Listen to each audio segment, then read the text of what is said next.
Podcast z podwody. Rozmowy o nurkowaniu, sprzęcie i eventach nurkowych. Kieruj się pod wodę. I już, dobra. Halo Franku. Serwus Mietku. No, jak mnie słychać? Dzień dobry, cześć. Słuchaj, temat dosyć dla mnie zabawny, bo przeglądałem sobie internet i zobaczyłem, jak do basenu, do deep spotu wrzuciliście człowieka w kaftanie bezpieczeństwa.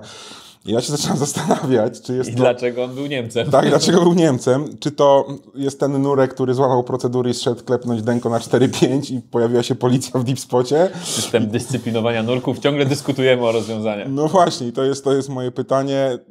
Opowiadaj. To tak, ta historia rzeczywiście trochę dwutorowo się dzieje, bo od nas z zewnątrz jest całkiem zabawną, wydaje mi się, opowieścią, a znowu jak się sięgnie głębiej, jest całkiem skomplikowaną operacją nurkową. No, zaczęło się od tego, że napisali do nas Niemcy z Florida TV. Dzień dobry, taki mamy pomysł, żebyśmy chcieli wsadzić człowieka w kaftanie bezpieczeństwa na dno tuby i czy to możliwe. Okej. No i to jest taki mail, który dosyć się po biurze rozchodzi, jakby jest zainteresowanie. Oczywiście, róbmy, ale... Czemu tylko jednego chcecie Tak, wsadzić? dokładnie. No więc to prośba była niecodzienna, ale też ciekawa. No i później przyszliśmy do precyzyjnych rozmów, o co w ogóle chodzi i dlaczego mamy wsadzić gościa w tym. No i jakby historia jest taka, że jest jakiś dwóch, z tego co wiem, bardzo znanych takich youtuberów i to nie był żaden z nich, którzy jakoś rzucają sobie wyzwania, ale jak rozumiem, na te wyzwania mogą wytypować czempiona. No i jakoś wymyślili, a gdyby tak powtórzyć sztuczkę Houdiniego? No bo Houdini rzeczywiście tam go zrzucali z mostu w kaftanie zakłódkowanego, on się wynurzał i tłumy wiwatowały i mu się udawało. Więc pomysł był taki, żeby to powtórzyć. Więc najpierw była operacjonalizacja tego, to jak to zrobić. Michał Kosut, nasz dyrektor, który jest też Dive Safety Officerem. Zgodził się na to? No właśnie tak, dokładnie. On tutaj jakby podjął się całego oszacowania ryzyka. To dosyć zabawne, bo widziałem go w biurze, siedzi z taką książką tam Risk Management in Diving Operations. Jakieś ma. Michał ma takie książki, co myślę są drukowane. Po czym przychodzi do ciebie, Franek, nie ma nic o człowieku w kaftanie. Michał ma książki, pomyślę, że ma nakład typu 100 na cały świat i on je ma. To jest dosyć jednak imponujące i ma odpowiednie stopnie procedury, no więc spisał jakby ryzyko, wszystkie ryzyka, które byliśmy w stanie wymyśleć, co się tu może wydarzyć, co nie. I to na przykład doprowadziło do przeprojektowania kaftanu bezpieczeństwa. Okej. Więc doszło mieliśmy rozmowy z tłumaczem, ale na poziomie biznesowym, telekonferencję z magikiem niemieckim i asystentem magika. Więc jeśli pytacie, co można robić, jak się zostaje instruktorem nurkowania, to mogę powiedzieć, że bardzo różne rzeczy. Okej. Czyli problem już na początku jest w ogóle w kaftanie, który pod wodą będzie gorzej. Dokładnie. Jakby zanim mieliśmy jakiegokolwiek człowieka, to było, co jesteśmy w stanie zrobić. No i ustaliliśmy, że jakby takie największe... Jakby tak, z jednej strony trzeba zarządzić kryzysem, czyli tym, a co jeśli spanikuje, co jeśli to, siam to, wam to, straci przytomność, będzie miał blackout. I szczerze mówiąc na to, my mamy całkiem dużo dobrych rozwiązań, bo to jest takie bardzo obecne jednak w naszych codziennych operacjach. To się na kursach zdarza. Dokładnie, wszędzie, to jest to, czym my zarządzamy i też pewnie dlatego do nas zgłoszono się, bo my jednak codziennie wkładamy ludzi pod wodę, którzy nie oddychają i pilnujemy, żeby się bezpiecznie wynurzyli. Nie codziennie mają ten kaftan bezpieczeństwa. Dokładnie, właśnie. Tak. No i takim jakby wyzwaniem było to, żeby w każdym jednym momencie tej próby był dostęp do jego dróg oddechowych, żeby można je było zabezpieczyć, podać powietrze w razie potrzeby, tak? Gdyby jakby coś poszło nie tak. Że kaftan nie może, wiecie, unosić się i zasłonić mu buzi, ograniczyć jego ruchów w jakiś taki sposób w pół drogi, tak jak on by się już zaczął wyplątywać, bo póki on jest w tym kaftanie, to nie stanowi dla nas zagrożenia, bo mamy nad nim pełną kontrolę. Ma ręce związane i nie Dokładnie. popsuje, nie? Problem jest gdzieś jakby w połowie drogi, więc ten magik zgodnie z naszymi wytycznymi przeprojektował kaftan tak i jakby cały proces wyplątywania się z kaftanu, żeby w każdym momencie dało się podać powietrze w razie potrzeby. To było jedno. Drugi taki obszar, to jest wyrównywanie ciśnienia, bo jak mamy jakby człowieka w kaftanie, no to on nie może się złapać za nos, tak, musi się komunikować. Nie pójdzie, tak, nie? no i tutaj jakby pomocne były, jestem na przykład instruktorem nurkowania osób z niepełnosprawnością, no i też z tetraplegikami też się nurkuje i to są trochę te same znowu problemy, więc tam jakby gotowe rozwiązania powiedzmy z tamtego obszaru były, więc to też mieliśmy jakby rozpracowane, jak to zrobić. No i tak po paru dobrych miesiącach, tak rzędu pół roku rozmawiania o tym, jak to ugryźć, ustaliliśmy też, że głębokość maksymalna 12 metrów jest jakby elementem tego wyzwania i to wynikało jakby z ich, powiedzmy, umowy, było to, że to się musi wydarzać w jeden dzień. Okay. Więc my nie mogliśmy spędzić miesiąca szkoląc tego człowieka, żeby był świetnym freediverem. Tak, bo na początku chcieli to jakby to chodziło o to, że on ma jakby przyjść i to zrobić, albo nie, ale jakby ma się nie zabić próbując, tak? Jakby nie podpisaliśmy gwarancji, że on się wyplącze, ale zobowiązaliśmy się go nie utopić. Tak, no. Czyli na początku cała ekipa nie zdawała sobie sprawy, że ta tuba to nie jest takie dokładnie, tak. Nie? Więc jakby to im powiedzieliśmy, słuchajcie, nie, był pomysł, czy zwiesić Niemca na haku w tym kaftanie. Więc tak, no proces, powiem szczerze, proces realizacyjny obfitował w różne ciekawe momenty. I na przykład prowadziliśmy rozmowy później, jak już szukaliśmy człowieka, prowadziliśmy rozmowę z niemiecką piosenkarką, która potencjalnie miała się podjąć tej próby. Ona nawet trochę chciała, no ale doszedł ten problem, lekarz jej powiedział na kwalifikacji, że wie pani, że pani może stracić słuch, co trochę jest nieprawdą, w sensie to jakiś tam lekarz nie, ale wtedy producent tej dziewczyny powiedział, nie, słuchaj, jakby żyjesz ze śpiewania, nie może stracić słuchu. Tu myślę, że lekarz nastraszył, no w każdym razie też było tak, że ona się wycofała w ostatniej chwili, musieliśmy wszystko przesunąć, też nie obwiniając mnie, to jest niezły powód, żeby się wycofać, ale tak, no i pojawił się niejaki i ten Wilson Gonzalez i jakby to jest dosyć ciekawe. Kim on do końca jest? Ja aż tak dobrze nie wiem. Rozumiem, że jest trochę wokalistą, trochę celebrytą. Pojawia się, jest w tej niemieckiej przestrzeni publicznej od dawna. Właśnie urodziło mu się dziecko, jak do nas przyjechał i no to było tak, że była jakby jego dziewczyna z malutkim dzieckiem i trochę ich odizolowaliśmy. Powiem ci tak, że jak mi się urodziło dziecko, to też bym poszedł pod wodę w kaftanie. No ale właśnie chodzi o to, że ona nie aż tak chciała jakby więc to też było takie zarządzanie trochę tym ryzykiem tego obrazu, tak, bo wyobraź sobie, to jednak to nie jest, jak karmisz piersią czyjeś dziecko, to nie chcesz widzieć, jakiego ojciec jest w kaftanie bezpieczeństwa pod wodą, a nasza instytucja ma takie możliwości, daje te możliwości, można być na żywo świadkiem tego, no więc jakby musieliśmy zarządzić też tą sytuacją, tam się dobrze zaopiekować i zrobić. No to będzie, że na szczęście w nocy dzieci śpią i po prostu próbę podjęliśmy na tyle późno, że już oni spali. Więc dużo, to jest coś, co z zewnątrz się wydaje małe, a znowu jak się tam grzebie w bebechy, to robi się duże. Powiedz mi, bohater naszej historii kiedykolwiek nurkował? No i tak. Czy to tak? No z Wilsonem jest tak, że on coś tam nurkował z butlą, ale my wiemy, zresztą o tym mówiliśmy chyba w jakimś innym podcaście, że to, że ktoś nurkuje z butlą i wyrównuje ciśnienie nurkując z butlą, czyli będąc poziomo albo wręcz głową do góry, nie znaczy, że sobie poradzi głową w dół, to jest jedno, i nie znaczy, że sobie poradzi nie mając dopływu jakby powietrza. No nie, rąk to nie, bo to mamy nose clip. Tak, więc to jest jakby jedno. Ale on spróbował na jakimś basenie w Niemczech, tam mówi, mogło głębokość 4 metry, ale spróbował się zanurzyć, powiedział, że to działa. Daliśmy mu trochę ćwiczeń takich na aktywizację jakby tam trąbek Eustachiusza, tak to nazwijmy, które też dajemy naszym kursantom na kursach freedivingu, jeśli mają jakieś problemy, więc znowu to są takie sięganie do jakichś źródeł, które my mamy i znamy. No i on gdzieś tam w wannie popróbował wstrzymywać oddech, ale to, co było kluczowe i co jakby u mnie osobiście było źródłem wielkiego stresu, to jak ten człowiek będzie się czuł pod wodą tak ogólnie, czy będzie spokojny, czy nie. No i na nasze szczęście to był po prostu gość, który w wodzie czuł się jak ryba. Tak jakby nie miał doświadczenia freedivingowego żadnego, nurkowo, sprzętowe jakieś tam miał, ale niespektakularne, ale ewidentnym jest, że był takim ssakiem morskim, że tak powiem. Nie bał się wody. Nie bał się wody, czuł się w niej komfortowo. No więc przyjechał i działamy. I działamy. No i tu jest, jakby przyjechał on, ta żona z tym dzieckiem, ale to ich izolowaliśmy. Przyjechał magik z asystentem magika i cały team produkcyjny.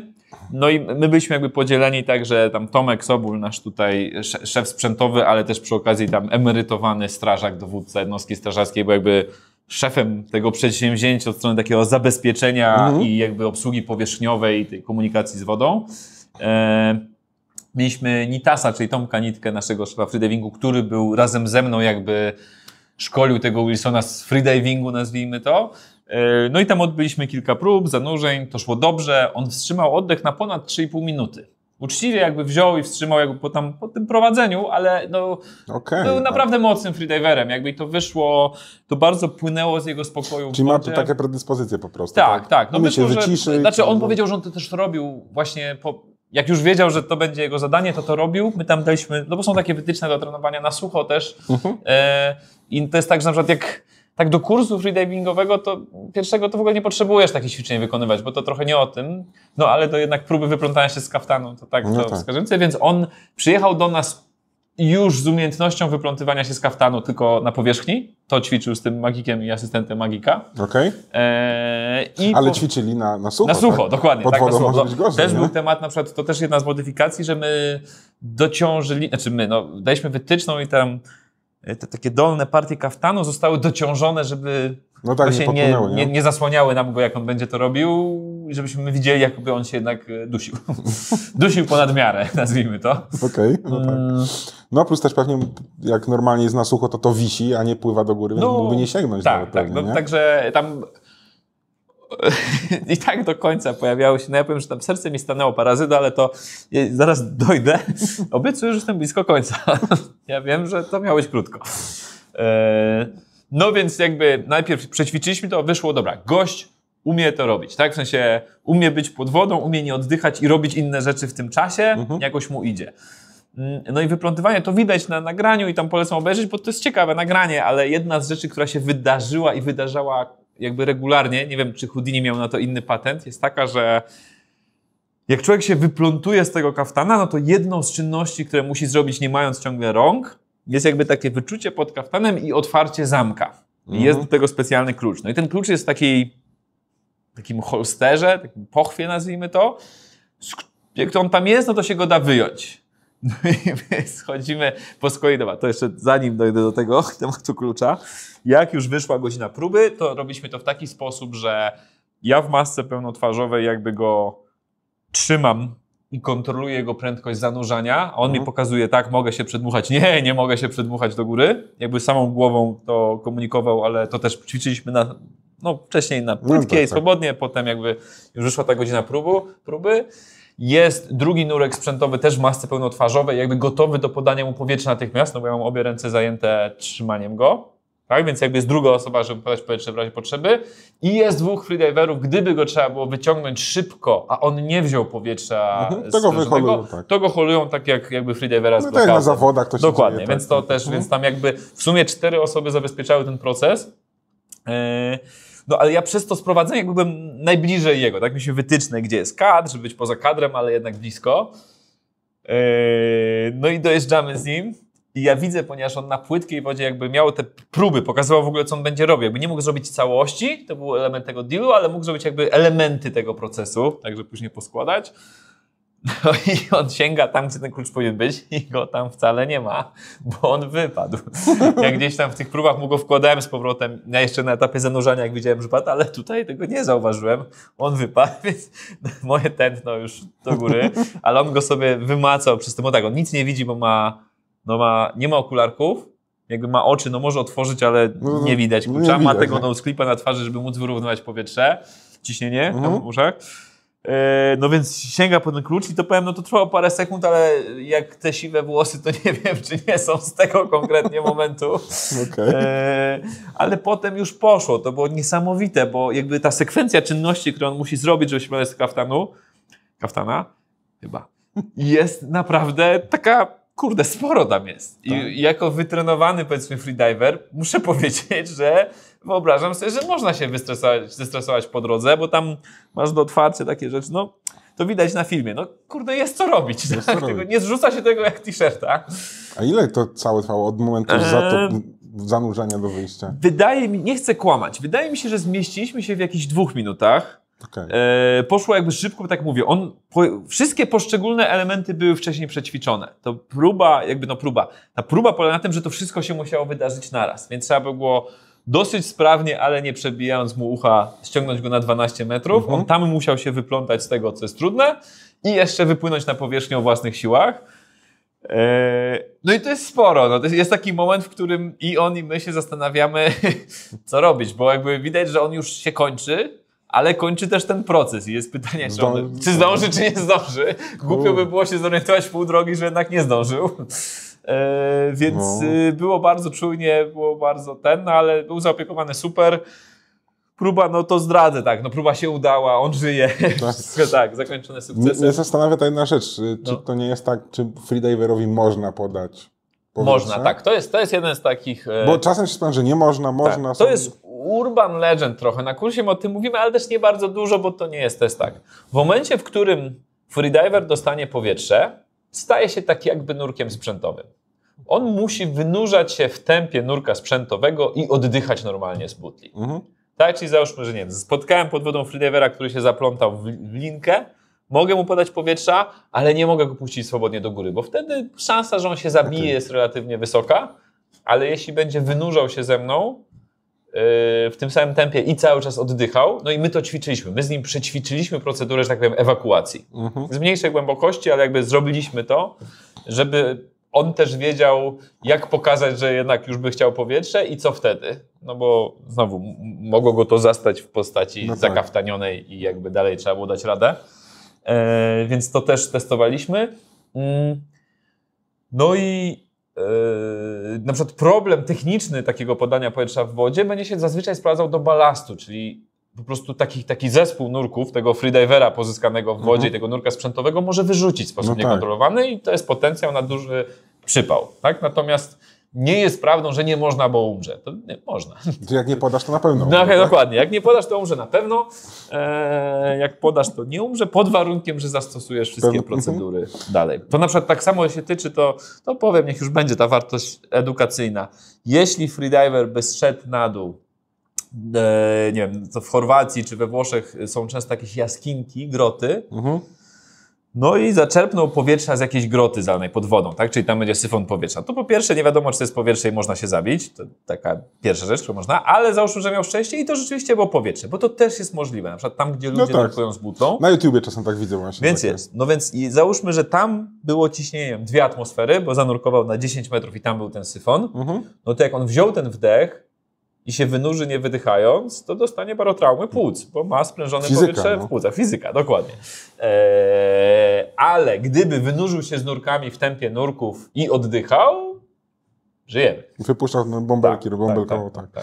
Jak się opuszczaliście to przy jakiejś linie na te 12 metrów? Nie, czy tak? Ostatecznie nie. Na początku na testach tak, ale tam z powodów takich produkcyjnych to był problem, ale tak no rozpracowaliśmy to wszystko też, bo my się też wcześniej przygotowaliśmy, robiliśmy symulację, no tylko jakby kluczowe było to, żeby to wszystko zagrało razem już w tym momencie. Kiedy wy to robiliście?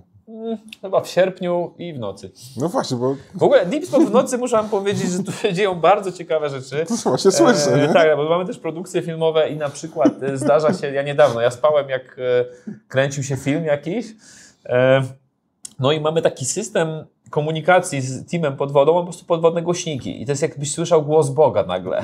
Tak. Wynurz się! Więcej światła! Tak, zaczynamy! Nurek nie żyje! I jakby to się woda niesie, to się bardzo ładnie niesie, więc są momenty, że człowiek się budzi w środku nocy i słyszy głosy. Albo śpisz w tym pokoju, tak? Tak, jak śpisz w pokoju podwodnym i to prawda, tak. Także mszczonów to dużo więcej niż widać z zewnątrz. No teraz to już na pewno, nie? Robicie filmy, topimy Niemców. No. Tak, jakby nasza oferta jest szeroka i stale ją rozbudowujemy. No. Ja myślałem, że tylko orki dmuchane. To... Zdradzę znowu, nie wiem kiedy będzie emisja tego, ale niedługo będziemy musieli wyciągnąć nasze Seicento, niewątpliwie. Na przegląd? Tak, na przegląd, dokładnie, bo już się kończą badania techniczne. Pracuję nad podwodnymi piłkarzykami, ale dostosowanie piłkarzyków do potrzeb nurkowania jednak też... Nie, te piłki napełnione wolą morską są fajne. Tak, to piłki działają, mamy nową huśtawkę, na której się można huśnąć, a wiem, że to popularne zdjęcie w social mediach mieć huśtawkę. Jeszcze pracuję nad podwodnymi skrzydłami, bo te skrzydła też są ważnym elementem takiego zdjęcia, ale podwodne piłkarzyki... No, są czymś, co zrobimy, ale musimy skonstruować je tak, żeby one wytrzymały próbę czasu pod wodą, bo wiemy, że da się grać pod wodą. To już mamy rozpracowane. Piłkarzyki są fajne pod wodą, tylko właśnie nie mogą się rozpaść po tygodniu, ale prototypujemy. No i samochód też coś zastąpi. Jakby ktoś z widzów, słuchaczy chciał coś włożyć pod wodę i to byłoby fajne, to Franek Małpa Deepspot, polecam się. Nie mówię o Niemcach, tych wkładamy już samodzielnie, ale coś takiego, co może posiedzieć parę miesięcy, to chętnie zanurzę. No, jakiś Uber freediver. Także tak. Nie chcemy ludzi, to by była jasność. No. I tak to mamy. No cześć. Cześć. Jesteśmy online. Jesteśmy online, ale to zaraz wrócę. No, czyli próba się udała, wszystko się nagrało. Tak, próba się udała, Niemiec żyje, rozmawiamy ze sobą.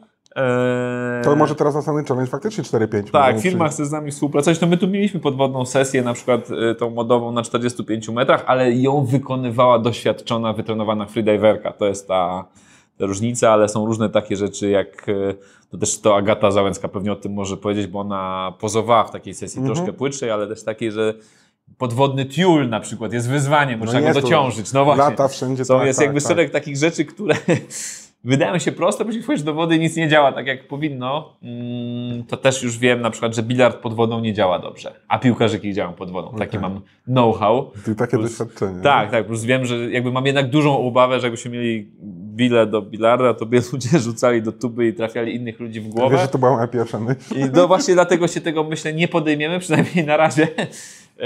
I wierzę bardziej w piłkarzyki i tonaż tej piłeczki jest jakby zauważalnie mniejszy.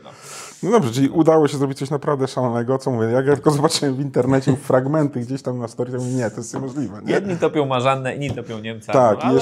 jeszcze właśnie dorzuciłem sobie do tego Michała Kosuta, który uwielbia bezpieczeństwo i widzę człowieka w kaftanie pod wodą.